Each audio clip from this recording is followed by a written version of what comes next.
Nos atiende el profesor Renzo Merino, quien es vicepresidente y analista de las calificaciones de Moody's.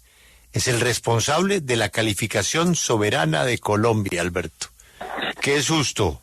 Profesor Merino, buenos días. Muy buenos días. ¿Qué piensan ustedes en Moody's de las implicaciones de la última propuesta del gobierno en materia económica para nuestra reactivación? Inversiones forzosas. ¿Eso qué lectura tiene en Moody's? Bueno, desde nuestra perspectiva, teniendo en cuenta que Moody's tiene una calificación de Baa2, 2 peldaños dentro de lo que se conoce como el grado de inversión con perspectiva negativa desde junio de este año, un tema que nos preocupa relacionado a la calificación es el tema del crecimiento económico, ¿no? Dado la débil performance de la economía, tanto en el 2023, y aunque estamos viendo signos de recuperación todavía en el 2024, y la pregunta de hacia dónde va a ir el crecimiento en los próximos años. Y ahí un tema clave que vemos es el tema de la inversión en Colombia, que viene muy rezagada en comparación a lo que veíamos antes, ¿no? En tiempos anteriores, y también en comparación a otros países de la región.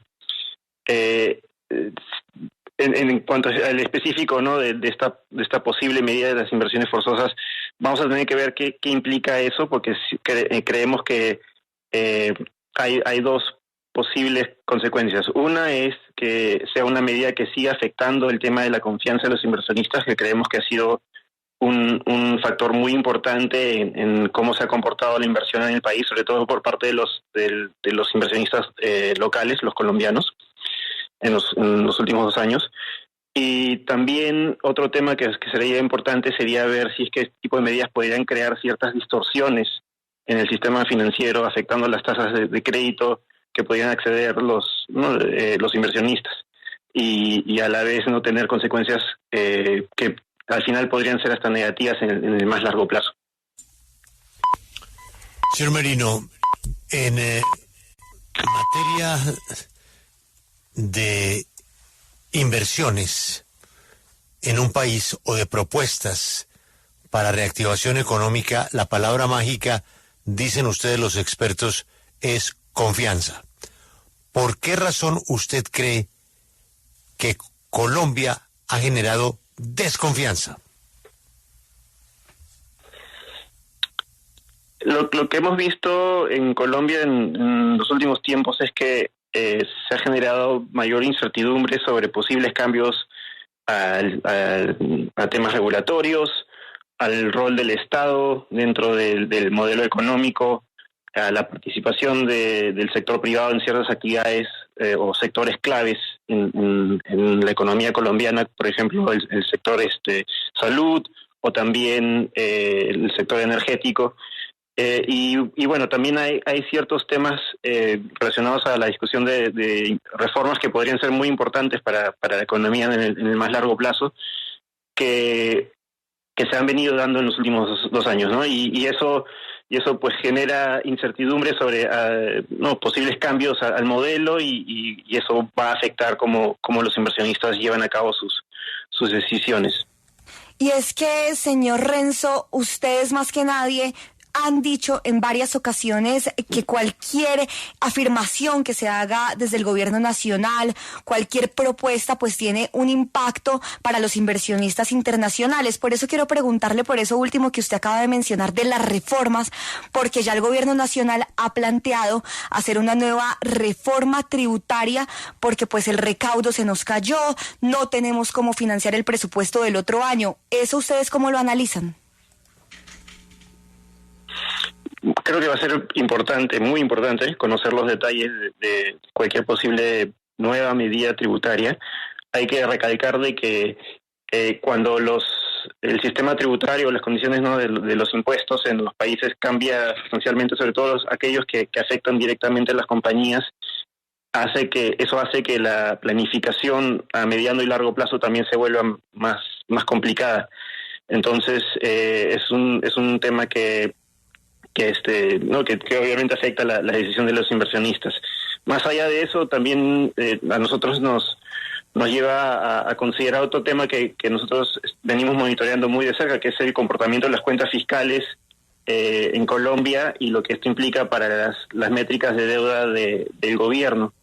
Si bien nosotros ya estábamos esperando un deterioro de algunos de los números de deuda del gobierno para este año 2024, si vemos que el presupuesto del próximo año va a mantener algunos otros elementos de riesgo, donde si no se cumplen algunos temas de los ingresos, podrían haber cuestionamientos sobre los niveles del gasto, eso también podría generar algo de presión sobre la calificación.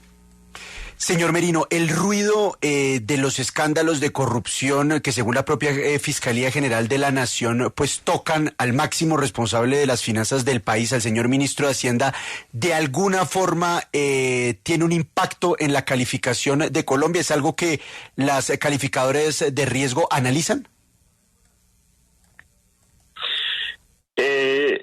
Lo que nosotros analizamos es el marco institucional del país y sobre todo, bueno, temas como los contrapesos, ¿no? Los contrapesos institucionales, las Cortes, el Congreso y cómo operan respecto al Ejecutivo. En este sentido, temas como el respeto por la ley, el control de la corrupción o la capacidad de ejecución de los gobiernos son temas que también tienen un peso importante en nuestras decisiones de calificación de los gobiernos. En ese sentido, lo que nosotros hemos resaltado en Colombia, y es uno de los motivos por los que Moody's todavía mantiene a Colombia en el nivel de grado de inversión, es la fortaleza de sus instituciones. Y nuestra expectativa sería que si las instituciones operan como deben operar, este escenario se debería mantener.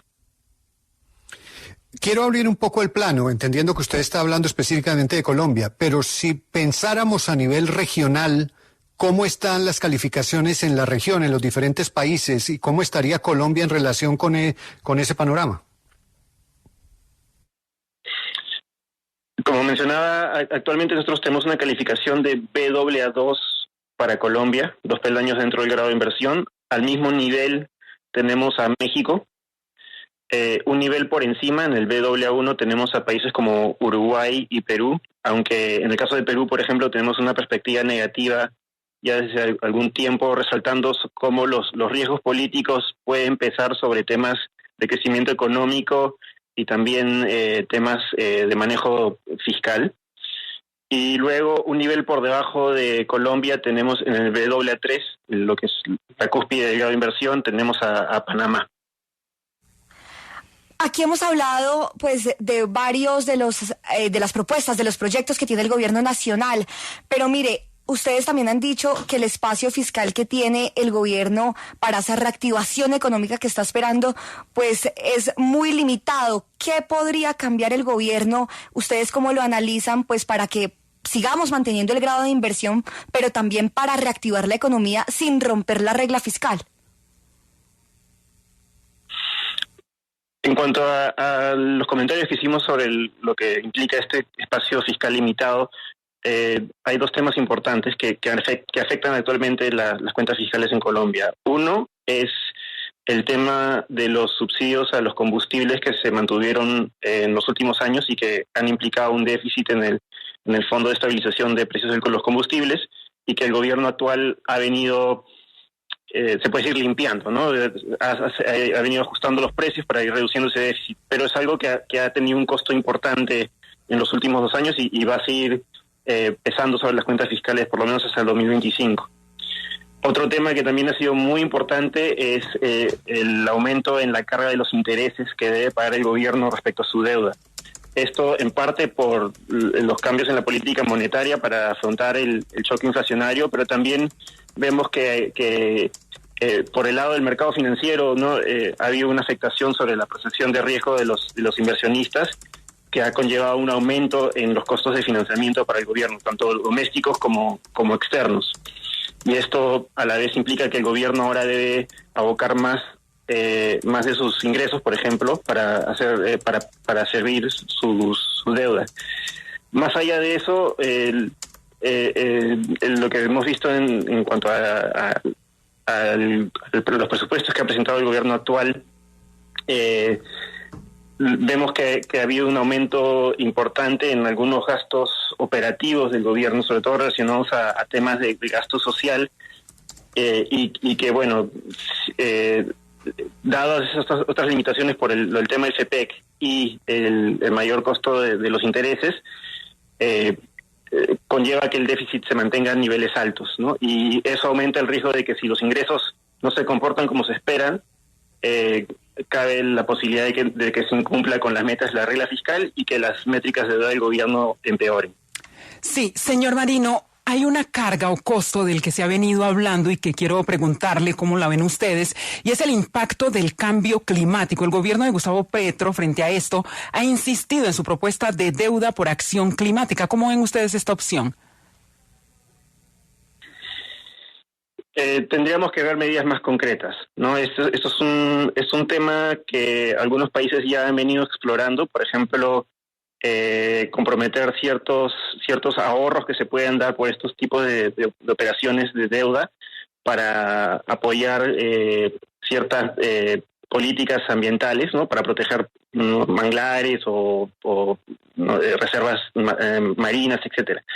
Pero nuevamente son medidas que pueden tener una consecuencia positiva desde la perspectiva ambiental, pero hay que conocer los detalles financieros y también la reacción de los inversionistas ante estas posibles operaciones. Bueno, pues un placer hablar con la voz de la calificadora. Tengo que hacerle una última pregunta como para preparar el susto. ¿Usted podría contarnos cuándo nos vuelve a calificar? Nuestra última acción de calificación se llevó a cabo ahora en junio, con el cambio de la perspectiva. A menos que haya una sorpresa, un choque bastante negativo, esperaríamos que la próxima revisión se dé en algún momento del próximo año, ¿no? Cuando ya podamos observar cómo se comportaron los números del 2024 y cuáles son las perspectivas de cierre fiscal y económico para la administración actual, ¿no? Teniendo en cuenta las elecciones del 2026.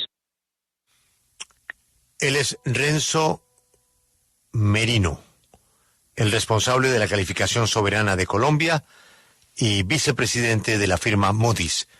Don Renzo, gracias por atendernos. Una feliz mañana.